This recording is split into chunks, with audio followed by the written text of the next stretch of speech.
Mark, I want to know what is the threat level of cybersecurity post COVID-19? It's obviously high at the moment because even during COVID-19, a lot of criminal activity has been going on.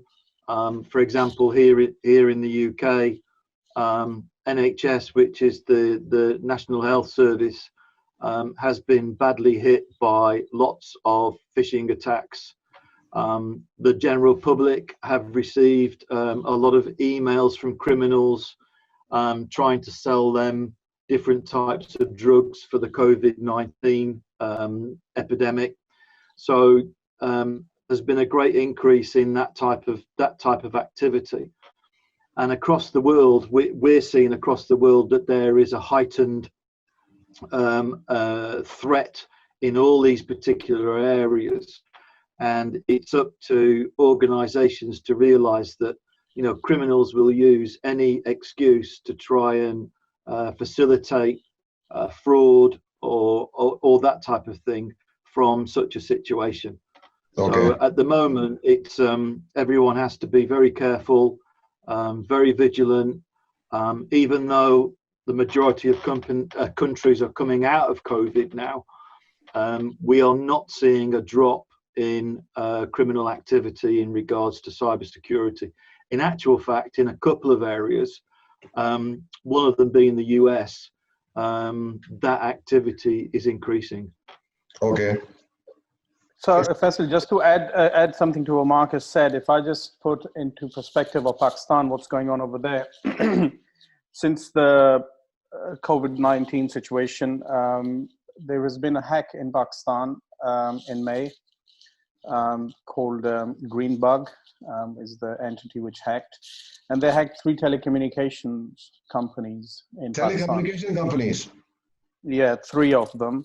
My God. So it is obviously because of COVID-19 situation, everything is getting kind of sidetracked. So, you know, companies are not really talking about these things at the moment a lot. The focus is somewhere else. And the problem is that the hackers have taken advantage of the situation. As Marcus said, that you will see a lot of activities going on in the healthcare space. A lot of invoicing have been done for charges which are, you know, fictitious charges. Yeah. And then people have been asked to provide their personal information. Okay. Taking advantage of the situation with regards to, you know, whether you can go out in the lockdown period. So you're providing your personal data, you're providing phone numbers, you're providing email address, providing your whereabouts. You might even be switching on your GPS tracker, for example.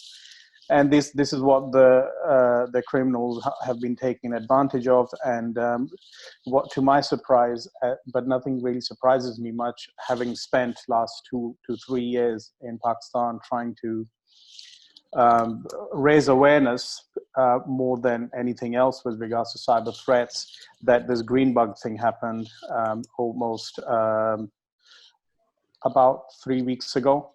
Okay. With the telecommunication companies have been hacked.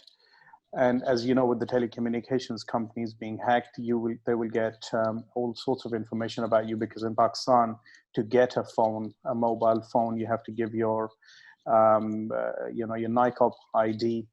You got to give your address. You got to give your phone number. You got to give a lot of personal data. And then the thing is that with the hackers, they will take the information today, but that doesn't mean that they'll act upon it today. They might sit on it. They might be trading the information. They might be selling it on dark web. And there is a general lack of awareness in Pakistan in regards to these things. And these threats are there. They are growing. Pakistan has moved up in the world rankings in terms of cybersecurity threats. It's number 7 now. Okay. Which is not a good achievement, because you're achieving and becoming worse than what you were before. So anyway, just to touch on that very quickly, or just to add to what Marcus said, that specifically speaking, in Pakistan, these problems are only getting worse. So I think to add to that, Rehan, the hacks that took place in May, it looks like they were also state sponsored. So you've got two types of threats. you've got a threat from other countries, and you've got a threat from the actual cyber criminal themselves. Right. So the more sophisticated attacks come from other states. Okay. But that's not to say that cyber criminals are not sophisticated. They are as well. It's just that other government states have a lot more resources than the cyber criminal does.